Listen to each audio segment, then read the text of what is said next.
आखिर एक मरी हुई औरत अमन से क्या चाहती थी? रात के 2:03 हो रहे थे। गांव के उस पुराने बरगद के पेड़ के नीचे एक औरत बैठी हुई थी। लाल कलर की साड़ी, खुले हुए बाल और आंखों से बहते हुए लगातार वो आंसू। लेकिन पहली बार उस औरत ने किसी का नाम लिया था। वो अपनी उंगलियों से जमीन पे कुछ लिख रही थी, अमन। और उसके बाद उसने पेड़ की तरफ देख करके बोला, वापस तू आ गया है और इस बार मैं तुझे जाने नहीं दूंगी। नमस्कार दोस्तों, स्वागत करता हूँ वो हॉरर स्टोरी पे। और अगर अभी अभी आप मेरे चैनल की तरफ बढ़े हैं तो जल्दी से वो हॉरर स्टोरी को सब्सक्राइब कर लीजिए ताकि ऐसी कहानियां हम आप तक पहुंचाते रहें। और बेल आइकॉन को दबाना बिल्कुल ना भूलिएगा। और चलिए करते हैं वीडियो को शुरू।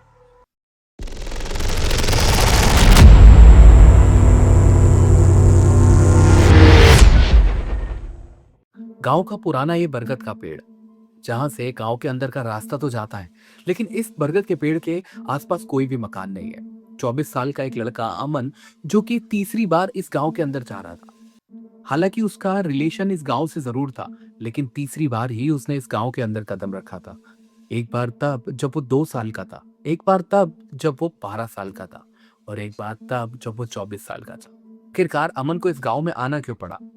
अमन के दादाजी की वो हालत, जो कि अमन को मजबूर कर देती है इस गांव के अंदर आने के लिए। अमन के दादाजी की एक ख्वाहिश थी कि मैं एक बार फिर से अपने पुराने गांव में जाकर के अपना पुराना मकान देखना चाहता हूँ। अमन उन्हें उस मकान की तरफ लेकर के आ जाता है। और जब वो वहां आता है तो गांव वाले उन्हें देख करके बहुत खुश हो जाते हैं और अमन को एक दो दिन रुकने का न्योता दे देते हैं। अमन भी उनकी मेहमान नवाजी से बहुत खुश हो जाता है और उसे भी लगता है क्यों ना यहाँ रहा जाए। और अमन का ऐसा ही एक बहुत पुराना दोस्त था जिसका नाम था रवि। अमन बाहर शहर में नौकरी करने लगा था और रवि भी इसी गांव का एक लड़का था, जो कि अमन के पुराने समय से दोस्त था। अमन और ये दोनों जिस शहर में रहते थे एक साथ तो नौकरी नहीं करते थे, लेकिन रवि और अमन की दोस्ती जरूर बची हुई। रोज ये मिलते थे, बातें करते थे। जब रवि को पता चला कि अमन गांव के अंदर आया है तो रवि काफी ज्यादा नाराज होता है कि तू यहाँ आया और तूने आकर के मुझे बताया भी नहीं। तभी अमन बोलता है कि यार मुझे पता नहीं था कि तू भी गांव के अंदर पहले से मौजूद होगा। अब क्या था, अमन वहां रुक ही जाता है। अमन का पहला दिन बहुत अच्छे से गुजरता है, लेकिन दूसरे दिन जब अमन अपने दोस्त के साथ वहीं बाहर एक टपरी पे बैठ करके चाय पी रहा होता है, तभी ये दोनों सुनते हैं कि पास बैठे 4-5 लोग गांव से बाहर बने उस बरगद के पेड़ की बात कर रहे होते हैं। तभी अमन भी पूछ लेता है कि यार अभी क्या है इस बरगद के पेड़ का राज? हालांकि गांव इतना डेवलप हो गया लेकिन अभी भी वो जगह खाली पड़ी हुई है। कोई वहां क्यों नहीं रहता, क्योंकि गांव का रास्ता तो वही आने और जाने का। तब रवि बताता है, तूने पुरानी कहानियां नहीं सुनी उस पेड़ के बारे में? अमन बोलता है, नहीं मुझे नहीं पता। रवि बताता है कि उस पेड़ के ऊपर एक आत्मा रहती है, जो कि बहुत सारे आने जाने वाले व्यक्तियों को दिखाई दी है। और उसके बाद वो लोग पागल से हो गए। कहते हैं कि वहां से अगर रात को गुजरो और अगर पायल की आवाज आ जाए तो पीछे मुड़ करके बिल्कुल भी मत देखना।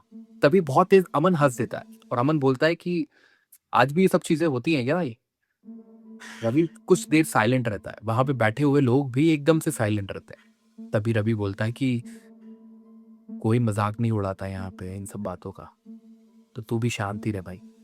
अब ये सब बातें थोड़ी बहुत होती है और उसके बाद ये लोग घर चले जाते हैं। आज दूसरी रात थी। तभी अमन जिस कमरे में सो रहा होता है वहां खिड़की पे दस्तक होती है। अमन खिड़की खोल करके देखता है तो वहां कोई नहीं होता। अमन को उस गलियारे में छन छन छन आवाज सुनाई देती है। अमन एक बार ऐसे झांक करके यहां वहां देखता है, लेकिन कोई भी अमन को नजर नहीं आता। अमन को लगता है कि शायद दिन में रवि ने मुझसे कुछ बात करी थी, मुझे कुछ डराने की कोशिश तो नहीं कर रहे ये लोग मिल करके। तभी वो छन छन की आवाज थोड़ी और ज्यादा दूर से आने लगती है। अमन ना जाने क्यों अपने कमरे से बाहर निकलता है और वो छन छन की आवाज की तरफ बढ़ जाता है। अमन जितना आगे जा रहा था ये छन छन की आवाज और दूर होती जा रही थी और धीरे धीरे करके अमन को ये उसी पेड़ के पास ले जाती है जिस पेड़ के बारे में रवि और अमन आज सुबह बात कर रहे थे। पेड़ थोड़ी दूर पे था। वहां जब बहुत ज्यादा अंधेरा हो जाता है, अमन तभी अपना मोबाइल बाहर निकालता है और टॉर्च ऑन कर लेता है और उस पेड़ की तरफ बढ़ने लगता है। अमन की नजर उस पेड़ की पहली डगाल पे पड़ती है जहां एक औरत बैठी हुई है, लाल कलर की साड़ी, खुले हुए बाल और रोने की वो आवाज।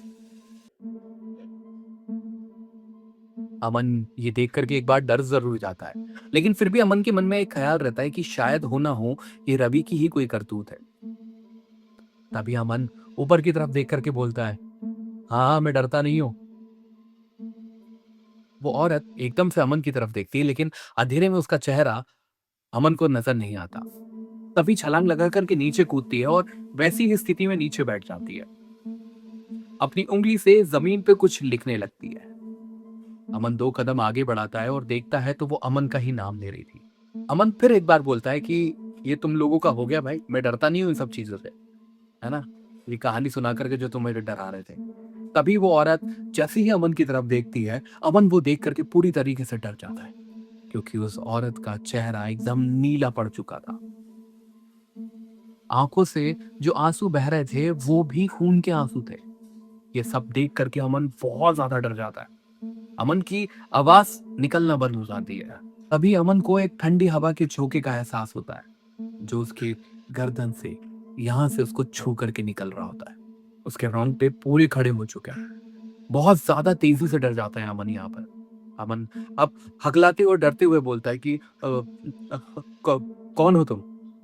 तो वो औरत बोलती है कि मुझे अपनी मौत का बदला चाहिए। अमन बोलता है कि किसने मारा तुम्हें? बोलती है तुम्हारे पिता। अमन ये सुनकर के एकदम से घबरा जाता है और बोलता है कि मेरे पिता, उनको तो गुजरे हुए कई साल हो गए। तब वो औरत बोलती है कि तुम्हारे पिता को सब सच पता है, कि तुम्हारे पिता ने मुझे मारा नहीं था, लेकिन उन्होंने मुझे बचाया भी नहीं था।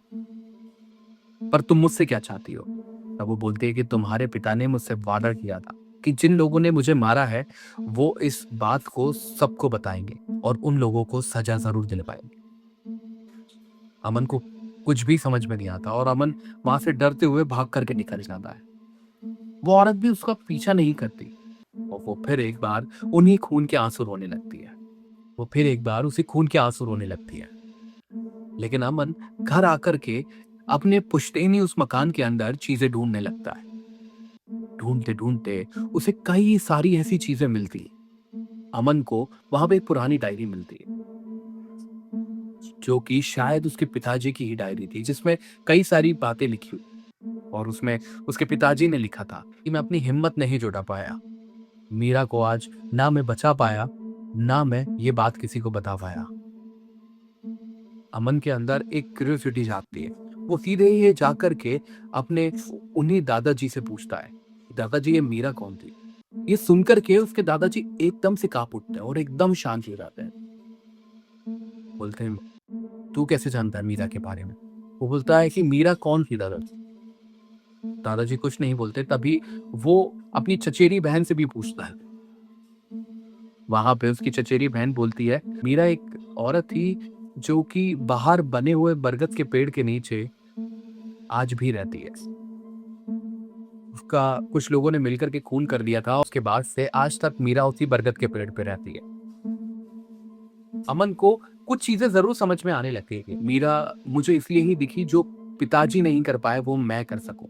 लेकिन अभी तक अमन को ये नहीं पता था कि उसका खून किया तो किया किसने। अमन रात को सोता है, उसे एक बार फिर से खिड़की के ऊपर दस्तक सुनाई देती है, लेकिन अमन इस बार पूरा डरा हुआ है, वो खिड़की नहीं खोलता। पायल की वो आवाज जो अमन को लगातार सुनाई देती है, लेकिन अमन उसे नहीं सुनता। थोड़ी देर बाद ये आवाजें एकदम शांत हो जाती है और अमन की आंख लग जाती है। जब अमन सुबह उठता है तो अमन को रात के वो आए हुए सपने एक बार फिर से ख्याल में आ जाते हैं, जहां उसे एक कुआं नजर आता है, एक टूटा फूटा मकान नजर आता है, पायल की वो छन छन आवाज जो उसके कान में अभी भी गूंज रही थी। अमन दिन में उस पेड़ के पास जाता है। वो जाकर के देखता है तो एक सामान्य पेड़ की तरह वो नजर आता है। हालांकि दिन में भी उस पेड़ के आसपास कोई नहीं भटकता था, पर फिर भी अमन वहां कुछ देर रुकता है। अमन को वहां कुछ भी नजर नहीं आता। अमन लौट करके आ जाता है। अब अमन इसी ख्याल में डूबा हुआ था कि उसका अगर किसी ने मर्डर किया है तो वो कौन हो सकता है। अमन ये पूरा वाकया रवि को भी बताता है। रवि उससे बोलता है कि सुन भाई, इन सब चीजों में मत पड़। तू गांव में न जाने कितने सालों बाद आया है और कुछ भी हो सकता है तेरे साथ। तू अभी तक ठीक है, सबसे अच्छी बात है, तू यहाँ से आज ही निकल जा। लेकिन अमन भी अब ठान चुका था कि अब मीरा को इंसाफ में दिलवा कर देना हुआ। फिर रात का वो वक्त होता है और एक बार फिर से अमन की खिड़की पे दस्तक होती है। ठक ठक ठक। अमन इस बार खिड़की खोल करके देखता है, कोई नहीं होता वहां पे। पायल की आवाज सुनाई देती है और धीरे धीरे एक बार फिर से वो उसी बरगद के पेड़ तक पहुंच जाता है। वहां पहुंचने के बाद उसे फिर पेड़ के ऊपर रोती हुई मीरा नजर आती है। वही लाल साड़ी, वही खुले हुए बाल और वही नीला चेहरा। एक बार फिर से वो पेड़ से नीचे उतरती है और इस बार जब वो पेड़ से नीचे उतरती है तो मानो जैसे मकड़ी पेड़ से नीचे उतर रही है, उसी तरह से चिपक करके। अमन इस बार उसकी आंखें देखता है, बिल्कुल लाल, जैसे उसके अंदर खून भरा हो। अमन उससे पूछता है कि तुम मेरे ही पीछे क्यों? तुम्हारी मदद तो कोई भी कर सकता था। वो बोलती है कि तुम्हारे पिता ने मुझसे वादा किया था कि वो मेरा सच सब तक पहुंचाएंगे। तब अमन बोलता है कि शायद पिताजी ने किसी को नहीं बताया, इसलिए तुम्हारा ये सच आज भी छुपा हुआ है। वो बोलती है तुम्हारे पिताजी ने तुम्हें बताया था। अमन को तब याद आता है कि बचपन में पिताजी ने कुछ जिक्र जरूर किया था, जिसमें उन्होंने बताया था कि अमन के सगे चाचा जी ने एक बहुत गलत काम किया है और उसे समझ में आ जाता है कि इसके पीछे कोई और नहीं बल्कि उसके चाचा जी का ही हाथ है। तब वो मीरा से पूछता है कि मेरे चाचा जी ने तुम्हें मारा था? तो वो ऐसे नजर से एकदम ऊपर उठाती है और बोलती है हाँ। अमन बोलता है कि मैं ये कैसे प्रूव करूंगा चाचा जी ने तुम्हें मारा था? उसने बोला कि मुझे मारने के बाद उन्होंने इस पास वाले कुएं में मेरी लाश को फेंक दिया। तब अमन पूछता है कि चाचा जी ने तुम्हें मारा क्यों था? तब वो बताती है कि बहुत पुरानी बात है, यहाँ का एक जमींदार था जिसका एक बहुत गहरा राज मुझे पता चल गया था और उसी के चलते उसने तुम्हारे चाचा जी को कुछ रिश्वत दी और मुझे मारने का कहा और तुम्हारे चाचा जी ने मुझे मार डाला। तुम्हारे पिताजी ने मुझे मारा नहीं, वो भी वहीं मौजूद है, लेकिन उन्होंने मुझे बचाया भी नहीं। और तुम्हारे पिताजी ने मरते मरते मुझसे एक वादा किया था कि इसका सच वो जरूर लोगों को बताएंगे। तुम्हारे चाचा जी के कुछ सबूत आज भी दफन है। जब ये बात पुलिस जानेगी तो अपने आप ये सारी कड़ियां जुड़ जाएगी। अमन वहां से निकल जाता है। दूसरे दिन वो पुलिस में जाकर के खबर लिखवाता है और ये सारा वाकया बताता है कि आज से कुछ साल पहले मीरा नाम की एक लड़की की मौत हुई थी, जिसे इस कुएं में फेंक दिया गया था। और जब वो कुएं में डूब करके मर गई तो उसे वापस बाहर निकाल करके उस बरगद के पेड़ के नीचे उसकी लाश को दफना दिया गया था। जब पुलिस वहां इसकी बात पे खुदाई शुरू करती है तो वहां पाती है कि वहां पे वाकई में एक बहुत पुराना कंकाल है, किसी महिला का कंकाल। और उसी कंकाल के आसपास कुछ ऐसे अवशेष भी मिलते हैं जो कि इस मर्डर के संदिग्ध को पकड़ने में मदद करते हैं। उसके बाद अमन के बयान पे इन सब चीजों को एक बार फिर से वो ध्यान में रखते हैं और उसके चाचा को गिरफ्तार कर लेते हैं, क्योंकि वहां के आसपास के इलाके में ये पेड़ बहुत फेमस था और वहां के लोकल लोग और आसपास के पुलिस वाले भी इसके बारे में जानते थे। अमन के इस खुलासे के बाद अमन के परिवार वाले अमन से बहुत ज्यादा नाराज थे, लेकिन पूरा गांव वहां खुश था। अमन की नाराजगी पे उसके दादाजी और उसके चाचा की बेटी और सभी लोग बहुत ज्यादा गुस्सा होते हैं। तभी अमन अपने परिवार की तरफ चिल्ला करके बोलता है कि एक बार सोच करके देखो कि उस महिला के ऊपर क्या बीती होगी। मरने के बाद भी उसकी आत्मा को शांति नहीं मिल रही थी। यहाँ वो किसी को नुकसान पहुंचाने के लिए नहीं आई थी, वो सिर्फ शांति चाहती थी। ये सब होता है, जैसे तैसे सारी चीजें होती है। अमन के परिवार वाले काफी रोते भी हैं, कुछ लोग उसको सपोर्ट भी करते हैं। फैमिली में भी शायद लोग कहते हैं कि जो चाचा जी ने किया था वो बहुत ज्यादा गलत था और उसकी सजा उनको मिल गई। अब वक्त आ गया था जब अमन वापस शहर की तरफ जाना चाहता था। उसके दादाजी ने इस बार अमन से बोल दिया था तू चला जा, मैं तेरे साथ नहीं रहना चाहता, तू अकेले चले जा। अमन दादाजी को कई बार समझाता है लेकिन उन्हें वही छोड़ करके वो जाने लगता है। उस पेड़ के पास से गुजरते हुए उस पेड़ की तरफ जाकर के देखता है, एकदम शांत, बिल्कुल खुला खुला सा, जैसे अब उस पेड़ के ऊपर कोई भी कर्जा नहीं रह गया। अमन उस पेड़ से दो चार कदम आगे ही जाता है, एक बार फिर से उसे पायल की आवाज सुनाई देती है, छन छन छन। अमन इस बार पीछे पलट करके देखता है तो वहीं पेड़ के नीचे लिखा होता है रवि। अमन रवि को देखने की कोशिश करता है पर रवि उसे बस के अंदर बैठा हुआ नजर आता है। अमन ये बात समझ ही नहीं पाता कि ये क्या हुआ। तभी वहां नीचे लिखा हुआ आता है, इस पेड़ पे अकेली मीरा नहीं रहती थी, हम लोग भी रहते। और इसी के साथ दोस्तों ये कहानी अभी यहाँ पर खत्म करता हूँ, क्योंकि इसका नेक्स्ट पार्ट बहुत जल्दी आने वाला है। तो दोस्तों आपको क्या लगता है, कमेंट में जरूर बताइएगा कि मीरा को शांति मिल गई या फिर इसके पीछे और भी गहरी कहानी है। जो भी आपको लगता है कमेंट जरूर करिएगा और देखते रहिए वो हॉरर स्टोरी। आपका हर एक कमेंट, हर एक लाइक हमें बहुत मोटिवेट करता है। देखते रहिए वो हॉरर स्टोरी। जय श्री राम।